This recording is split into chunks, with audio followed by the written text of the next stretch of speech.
What is going on, everyone, and welcome back to the Sports Talk on Tap podcast. We're here. You can find daily videos covering mainly the NFL and basketball, but we also sprinkle in a little bit of hockey and baseball along the way. But NFL season coming down the wire, officially 8 days. Countdowns on. A couple days ago, we did the AFC division rankings. Make sure to, if you haven't already, go watch that video. But for anyone that just wants to see the quick version, this is it, the current standings. And then it's only fair, since we did the AFC a couple days ago, we do the NFC today, where I predict how I think the division standings will go. Obviously, a lot of it will probably be wrong, but I like to watch a lot of football, so I like to think I have a good mind for this thing. But I might not even get a single placement right. Who knows? But with that being said, it's still exciting time to predict. Each team hasn't won or lost a game, so it's all about every team has 100% faith. Even some, the Saints fans out there that project to be one of the worst teams, still got faith. Spencer Rattler named starter. I think he's a dog, but we'll see. But with that being said, let's get right into it. The NFC tier list, and we'll start in the AFC East, where I think, this one was a little bit tough, figuring out last place exactly. But for me, I do have to go with the New York Giants. I think their front seven is going to be one of the best in football. You got Dexter Lawrence. You got Abdul Carter coming in. Brian Burns. Kayvon Thibodeau can get some sacks. The front seven is going to be good. This defense is good. Brian Dable in this offense, though, is still the big question mark. Russell Wilson going to be the starter. Jackson Dart looks solid in preseason, but you're starting Russell Wilson. Kyron Tracy, your lead back. Malik Neighbors dealing with some injuries. It's just they're the team with the most question marks and the most unproven. They've had 2 down years after their season where they won a playoff game, beat my 13-win Vikings. Everything looked up, and then they signed Daniel Jones to extension, and we know how that turned out. But now there's some new optimism. I think they could be a scrappy 6-7-win team, but the teams above them, I think, when healthy, are just better. That goes without saying. But with that, in third place, I have the Dallas Cowboys. And the Dallas Cowboys, for me, the reason why they're at third is Jerry Jones' incompetence. I think this offense is similar to Cincinnati Bengals, where they're going to put up points. Dak Prescott, fully healthy, always has a floor of like 10 wins. CeeDee Lamb, I think, with that contract dispute last year, kind of got off to a slow start. I think he's going to have a big bounce back year, especially with Dak fully healthy. And then obviously, you have more weapons. Jake Ferguson. This offensive line isn't the same as it was, but it still can be solid. But the Micah Parsons deal, Derrick Jones, just get it done. He's one of the best defensive players in football, top 3. No excuse why it's taken this long, and just the incompetence of him, and just not even having Mike out there practicing right now is hurting the offense in team drills, because like they're not going up against as what they could be. And then obviously there's a big reason why it's hurting the defense. But for the defense, if Trayvon Diggs and Jerron Bland can stay healthy, they are some good ball hawking corners. But like we said, we know what this team is. It's an offensive first, pass A first team, especially with Brian Schottenheimer when he was the offensive coordinator for Seattle in 2020 with Russell Wilson. They were very pass heavy. Russell Wilson had his best career year that year, got up to a 99 overall Madden. So I'm expecting a big season from this Cowboys offense, but the defense, will Micah Parsons be out there? That'll be the question mark. How will they look? But with that being said, number 2, the second place team, the NFC runner-ups last year, the Washington Commanders. Jane Daniels, beast, already proved what he could do in year 1, leading this team to the NFC Championship, upset over the 1 seed Lions. And their one drive in preseason together, Deebo Samuel looked good. They signed Terry McLaurin to extension, so he'll get back out there. This team still does have some question marks, but you trade for a stud left tackle, Larry Tunsil. Deebo Samuel should be a good supporting piece as long as he's not the wide receiver 1. And this defense has some aging question marks, but Bobby Wagner's still there. They have a good front 7. They let Jonathan Allen go. But Dan Quinn's always going to coach up a scheme to keep this defense always at, a decent floor. But, they do have, some roster,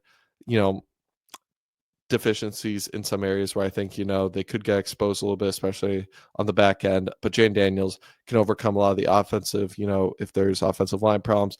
The way he masks it, it reminds me of what Lamar is like a couple of years ago.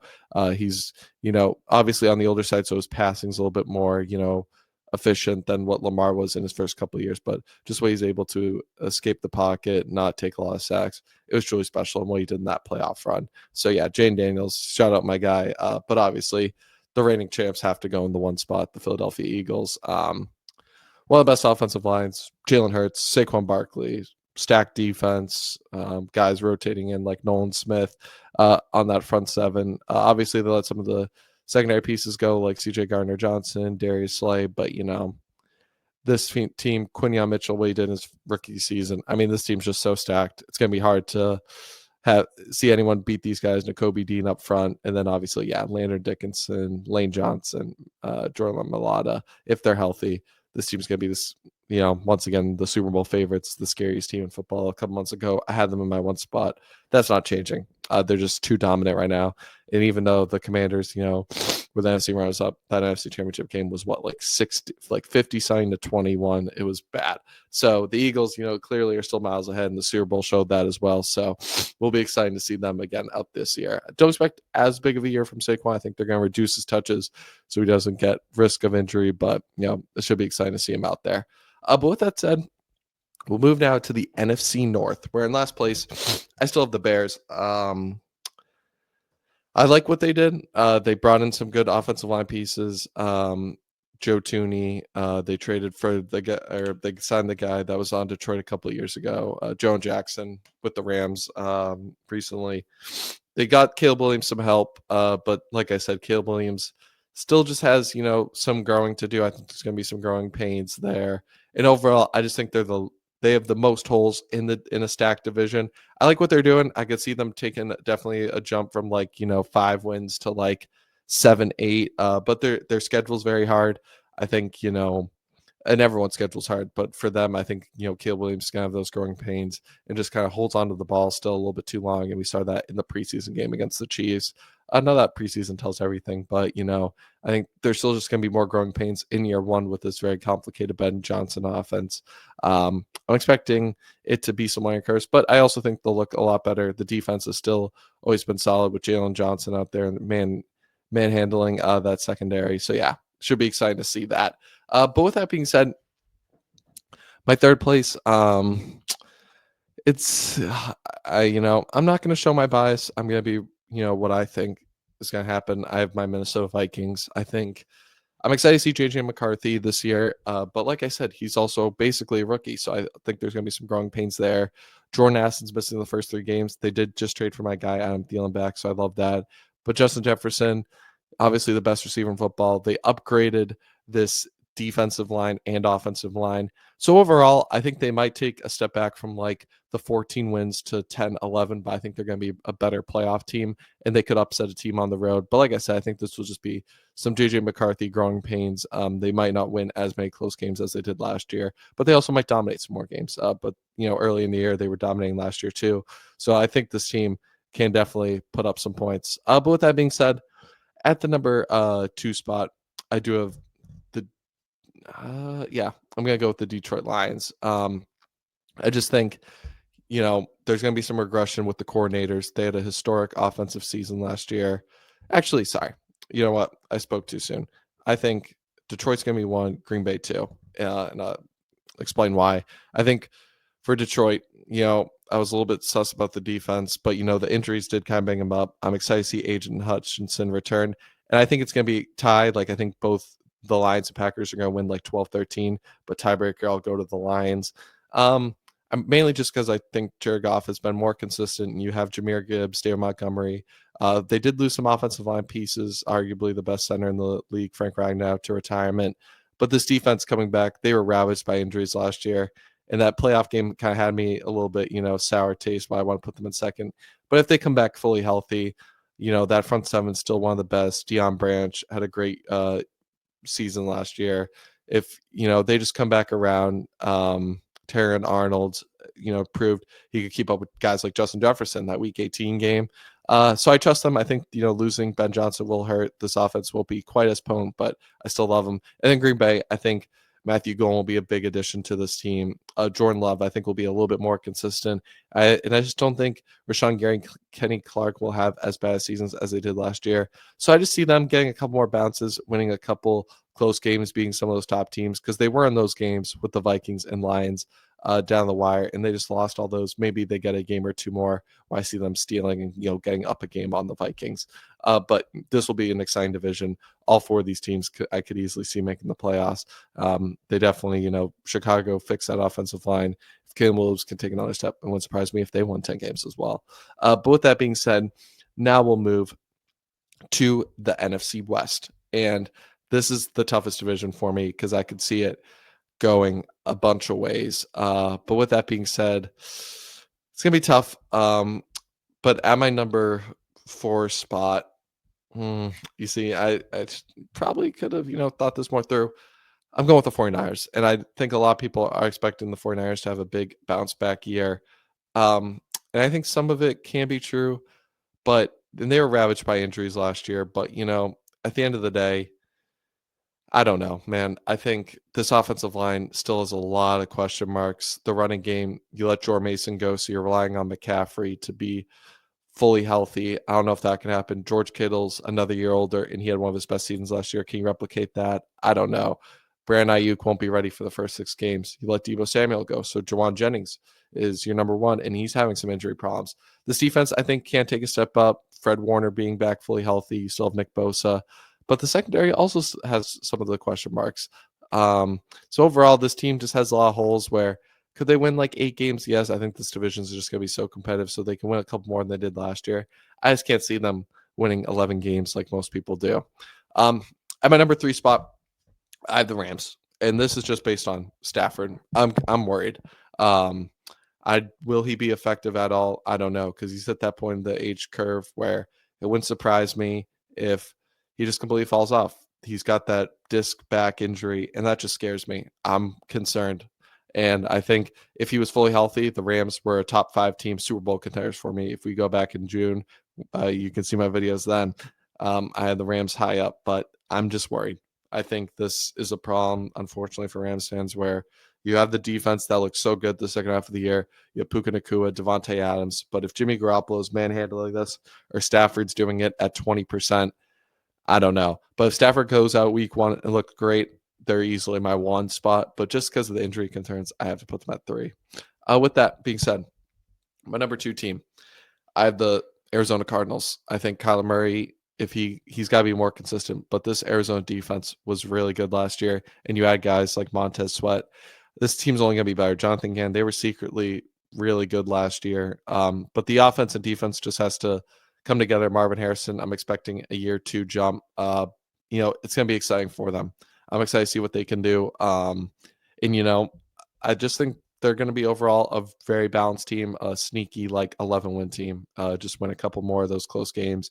Kyler Murray, if he can just be a little bit more consistent, that'll be a thing. But you still have James Conner over there, Trey McBride. This team is sneakily stacked, so I'm excited to see the Arizona Cardinals.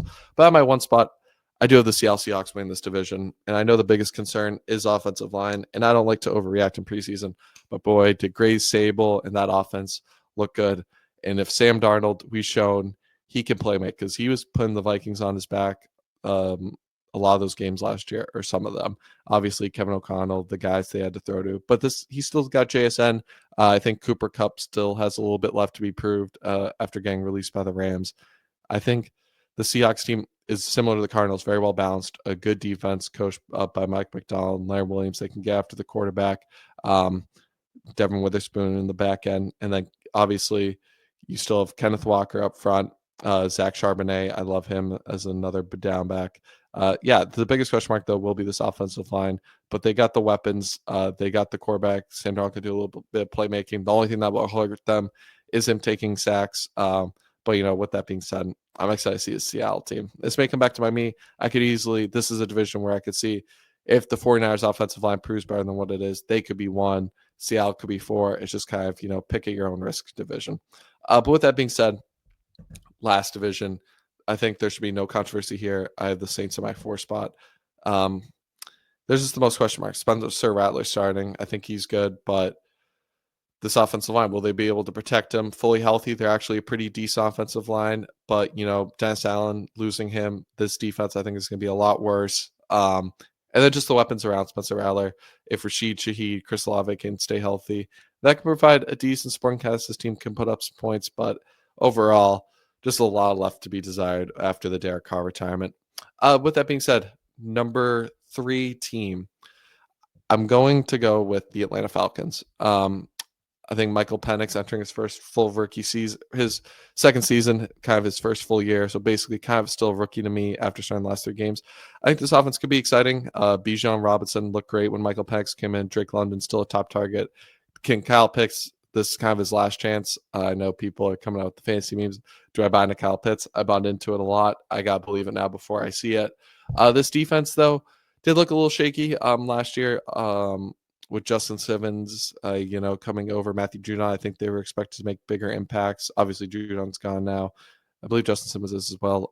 But Raheem Morris, I think this can be a decent defense. They showed some high highs, some low lows. I think they'll be kind of middle of the pack with Jesse Bates and company. But, I think they're just kind of a decent team. Just whatever vibes. But I think just the 2 teams above them, Carolina, I think is going to jump them this year. I think Carolina, I'm buying in the Bryce Young Hup. I bought in last year. Did not look good, but the way he ended last year, this team's got some exciting young pieces. McMillan, I drafted him in fantasy. I love him. You have Xavier Legette entering year 2. Can he, take another step? Jalen Cook, they're very high on why they trade away Adam Thielen. And then this defense, it's got some pieces. Can it just be scrappy? They might have to get some turnovers to win some games, be a high turnover team. But they have Derek Brown coming back in the middle, so that should help the run defense a lot and give the pass defense a little bit more help alone. So, yeah, I'm excited to see Carolina. I think they're going to win like 9 games. I think they're going to carry the momentum they did into last season. But with that being said, for me, at the 1 spot, you got to go the team that's run the NFC South the last couple of years, the Tampa Bay Buccaneers. Baker Mayfield, dog, top 10 quarterback. This offensive line, very good. Mike Evans, Chris Godwin, unfortunately is injured, but when he's there, Jalen McMillan also injured, but when he had a lot of high flashes, I believe 8 touchdowns as a rookie, you draft, I'm going to start his name, but the Ohio State wide receiver, Ibuka. This team's good. This defense, Antoine Whitfield, Coach Tubbles always coaches up a good team. This team is going to win 10, 11 games. They're stacked. They added more to this offense, so I'm excited to see them. But with that being said, let me know in the comments who you agree, disagree with. Was I too high, too low on the team? We're always going to have debates with the fan sections, but I love that part because that's what makes it exciting. But with that being said, yes, let me know who you agree, disagree with. I'm excited because, like I said, this could easily, my words could be eaten up. Some team could shut me up, or they could prove me right, and I look like a genius. So that'll be exciting. But with that being said, as always, make sure to like and subscribe if you enjoy this kind of content. We're going to have a lot of NFL content coming at you soon, as the season is just 8 days away, and tomorrow officially marks a week from the Cowboys-Eagles kickoff. So who can't be excited? But with that all being said, peace out.